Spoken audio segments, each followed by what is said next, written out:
Isang pagpalang araw sa inyong lahat, Luzon, Visayas at Mindanao, saan man kayo sulok ng mundo ay mag-iingat kayo palagi mga kabayan. Dito na naman tayo sa Pasay Manila Bay Reclamation Project upang mag-update mga kabayan. Ito yung dredging vessel ay lumipat na dito mga kabayan. Ayan yung dinadaanan ng tubig papunta galing ng Baclaran mga kabayan, hinuhukay niya. Nililipat na yung mga nakatambak siguro dati dyan na buhangin mga kabayan. Ayan ito yung pipe niya ayan at pakalayo yung dulo mga kabayan, makita niyo. Ayan hanggang dun nandun yung pinakadulo niya.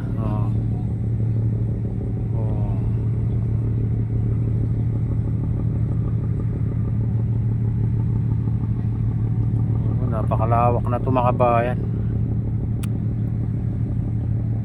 Hindi mo na matanaw dun sa kabila, tubig dagat sa kabila.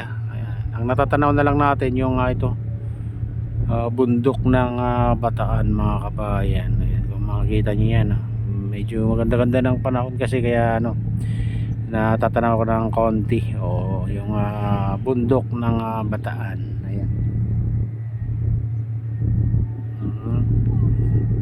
At dito mga kabayan, dito naman yung isang crane na ito yung naghuhukay naman ng malalim. Ayan. Mga ilang na, may isang buwan na rin yata dito itong barko na to mga kabayan na kumukuha ng buhangin sa ilalim ng dagat. Itong may crane na to. Ayan. Siguro yan na yung may kakayaan na abutin yung kalaliman ng dagat mga kabayan. Kaya yun ang ginagamit nila na panghukay. Dito naman mga kabayan, yung mga itinatambak din nila ayun ang naglilipat ng mga buhangin. Ayan. Nililipat niya yun sa kabilang ibayo. Ayan, natatakpan na yung pinakadulo niyan mga kabayan, yung nagabundok na buhangin doon. At dito naman natatanaw natin itong nagtatambak na dambuhalang barko mga kabayan, kung makita niyo yan doon sa likod. Tingnan natin kung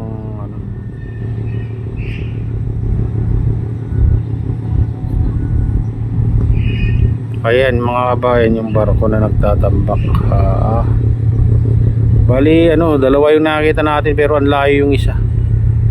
Ayun silipin natin. Ayun nandun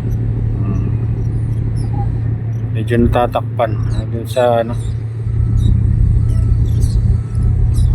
ayan.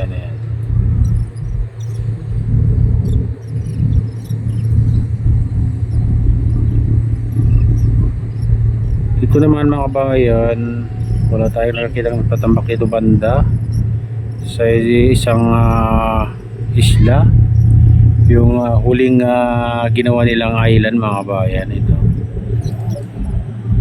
ayan, ganun na nakalawak mga kabayan itong island na to.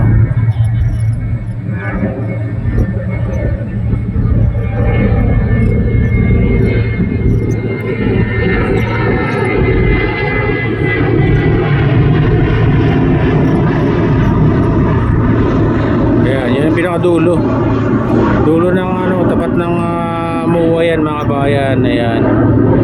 Ngayon hindi na yung mga building na yan ay hindi na ng SM Molobesa yan. Iba na yung may-ari dyan mga kabayan.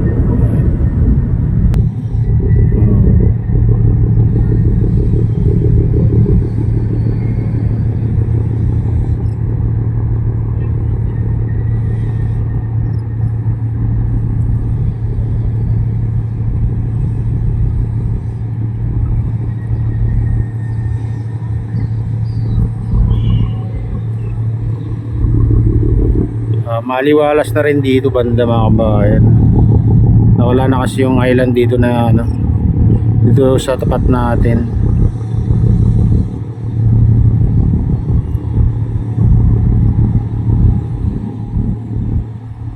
Ayan, dito dati may island dito mga kabayan. Hanggang dito. Oh. Ayan, dati ayan. Nilipat na nila.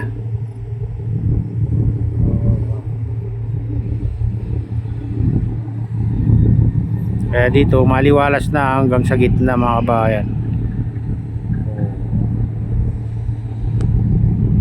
Ayan, yung mga barko doon. May nagtatambak din doon mga kabayan.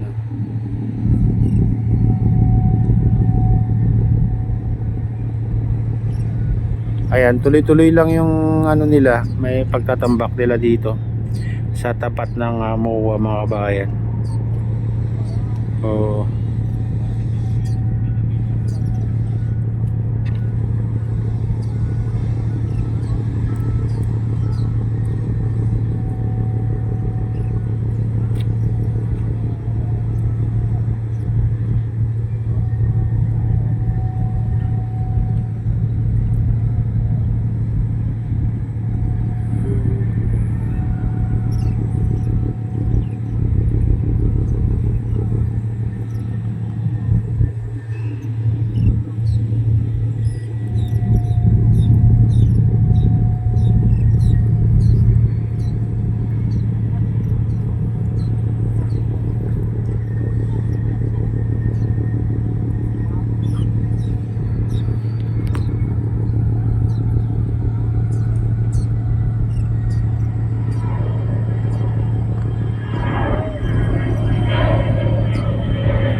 ayan mga kabayan, ito na yung latest update dito sa Pasay, Manila Bay Reclamation Project. At shoutout nga pala sa lahat ng OFW, mga immigrants sa mga bansa. Shoutout sa inyong lahat. Shoutout din sa lahat ng vloggers. Shoutout din sa lahat ng sumusuporta sa aking YouTube channel. Sana hindi kayo magsawang sumuporta. Shoutout din kay Kadeo Official, kay Kuya Iyo, kay Atelin, kay Kuya Rick, sa aking misis. Ayan, shoutout sa inyong lahat. Shout out din sa aking misis. Ayan. At sa katulog ko dyan sa naluluaway. Shout out sa inyo lahat dyan. Ayan.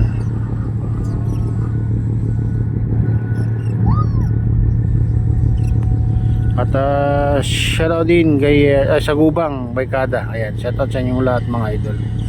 Shout out din kay Kuya ID, kay Kuya Pared. Ayan. Shout out din kay Ma'am Jasmine. Ayan. Kay Ma'am Princess Priya. Kay Maman, kay Idol Pablito, kay Victor Vlogs. Ayan. Shout out sa inyong lahat.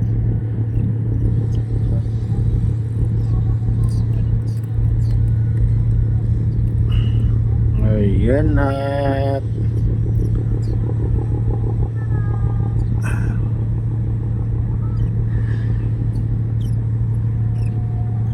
shoutout rin sa lahat ng taga Bago, Binterlocos Norte, taga Malanggi, Binterlocos Norte, ayan, taga Pasukin, Ilocos Norte, Mega Loud. Shoutout sa inyong lahat.